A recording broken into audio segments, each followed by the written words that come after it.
Boston Strangler, featuring Albert Desalvo. Full name Albert Henry Desalvo.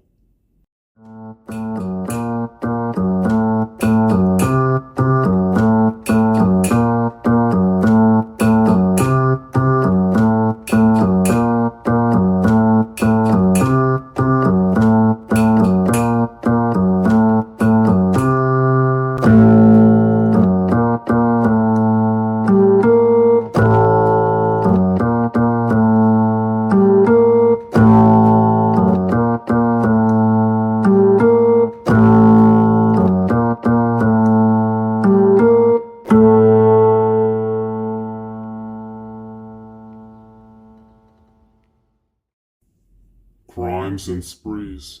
Albert was known to be involved in the infamous Boston Strangling cases that took place from June of 1962 to January of 1964.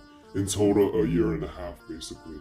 Other than murders, or at least what he had confessed to have done, he was involved in several more crimes, including armed robberies, sexual assaults, dubbed the Green Man cases. Anyways, he was also involved in juvenile offenses during his childhood years.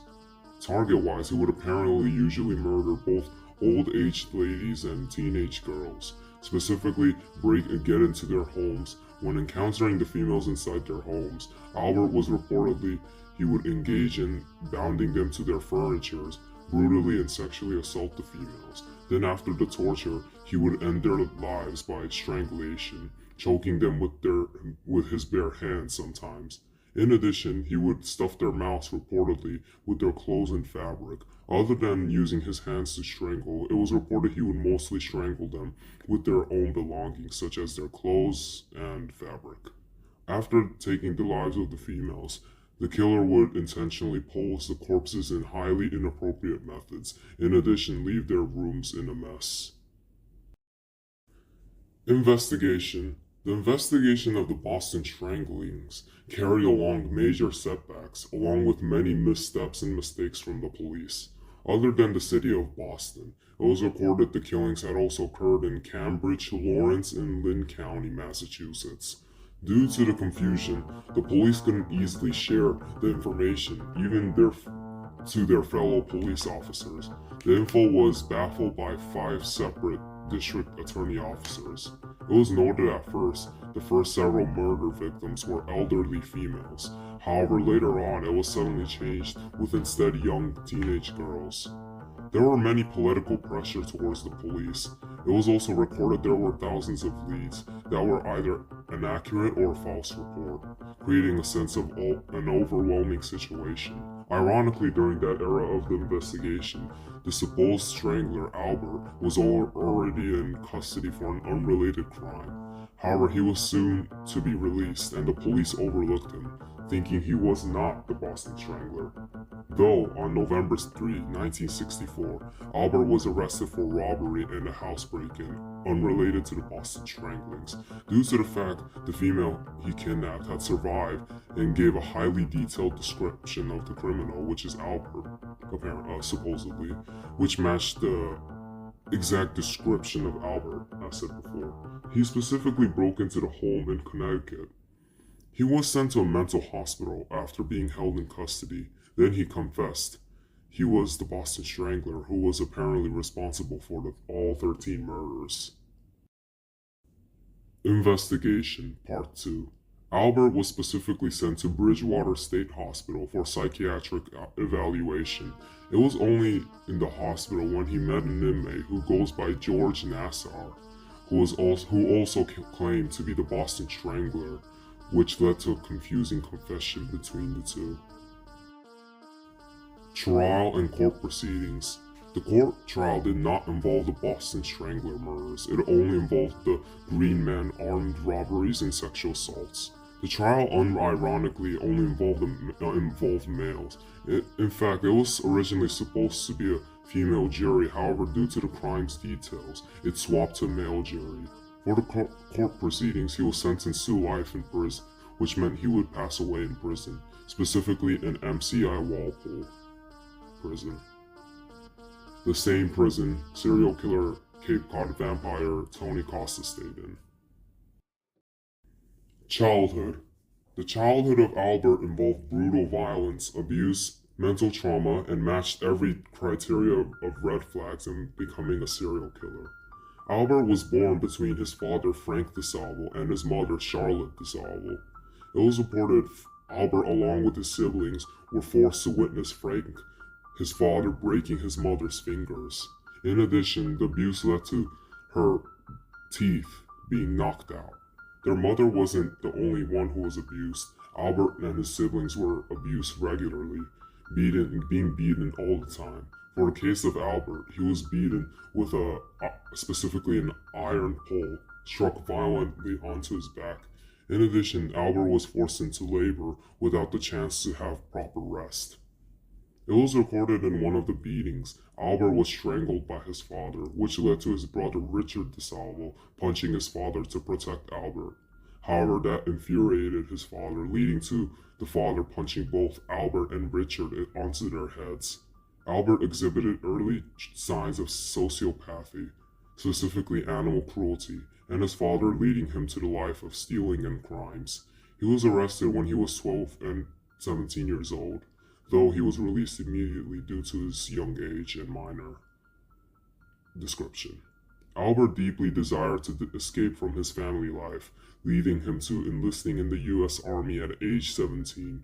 During that time, he actually became a boxing champion when traveling to Europe, specifically Germany. However, his negative psychological behavior would soon resurface. Personal life, potentially affecting their crimes and acts. Albert's personal life was surprisingly not as negative as his childhood. In Frankfurt, Germany, when enlisting in the army, he would meet his first wife, Irmgard Beck, a local German woman. They in 1953 would immigrate to the United States back in Massachusetts. Him and his wife would make 2 children together. It was noted from the neighbors and friends. Albert was a good person and a good, hard-working father who took care of his children very well.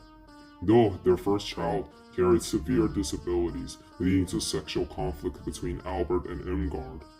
She didn't desire to make another child due to her worries in making another child that had the same or even worse disabilities. In other words, she rejected on having a sexual relationship with Albert. Though Albert would forcefully engage in sex with his wife, leading to a second child being born. Luckily, though, the second child did not have any disabilities or any severe medical conditions or mental conditions. The relationship between them began to have a parallel to the father of Albert, growing the same abusive atmosphere and actions. While not legally, the relationship between them ended once Albert was arrested for the Green Man crimes. Irmgard had cut off every communication or contact with Albert, leading to her raising the children on her own without Albert or the help of his. Pivotal events. Albert Henry Desalvo was born on the 3rd of September, 1931 in Chelsea, Massachusetts. Albert broke one of his teeth on the late 1930s from his father's abuse. He was also beaten by an iron pole from his father in the late 1930s. On the early 1940s, Albert was forced into labor. Albert was first arrested on 1943. Albert enlisted in the U.S. Army on 1948. The first murder of the Boston Strangler occurred on June of 1962. The pattern of the victims began to shift on December of 1962. Albert was arrested for the Green Man crimes on November 1964. Albert confessed to stranglings on 1965 in Bridgewater State Hospital. He was sentenced to MCI Walpole Prison on January of 1967. However, he escaped but was soon caught on February 24, 1967. Quotes from Albert Henry Desalvo. I did this not as a sex act, but out of the hate for her. I don't mean out of the hate for her in particular. Really, I mean out of the hate for a woman. It wasn't as dark and scary as it sounds. I had a lot of fun. Killing somebody is a funny experience. I saw my father knock my mother's teeth out, then break every one of her fingers. I must have been 7. Ma was laid out under the sink. I watched it. He smashed me once across the back with a pipe. I just didn't move fast enough, though. I don't belong here. I guess everybody says that, don't they? What did you tell the children where I am? What? What do you mean? They haven't asked. But don't they miss me? Forensic inferences.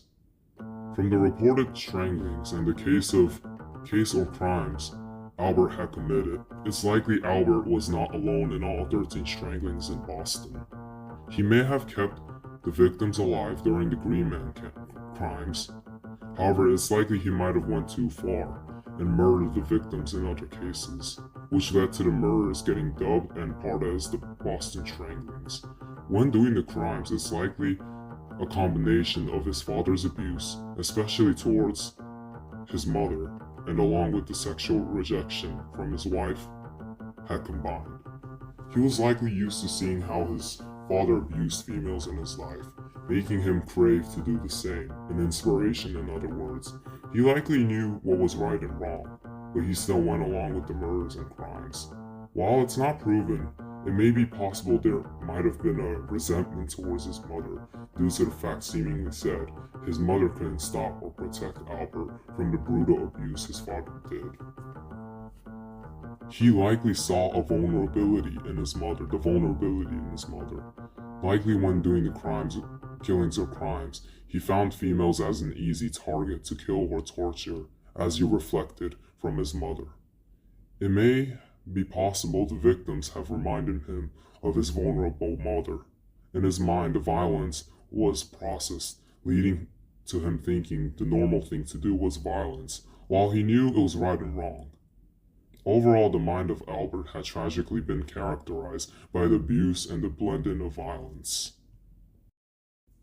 Legacy and impact.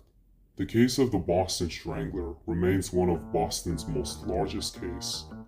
The case of Albert led to the creation of Behavior Science Unit to study and hunt for multi-victim killers. Home security began to advance in Massachusetts, especially because of the case of the Boston Strangler. Scientists used the case of the Boston Strangler and upgraded the evidence of forensic DNA. Albert is an icon for serial killers in pop culture, especially in the Massachusetts state and the counties. There are 2 movies about the Boston Strangler, one in 1968 and the other in 2023. It is unknown till this day whether Albert was the only Boston Strangler or there are multiple other individuals involved in the murders.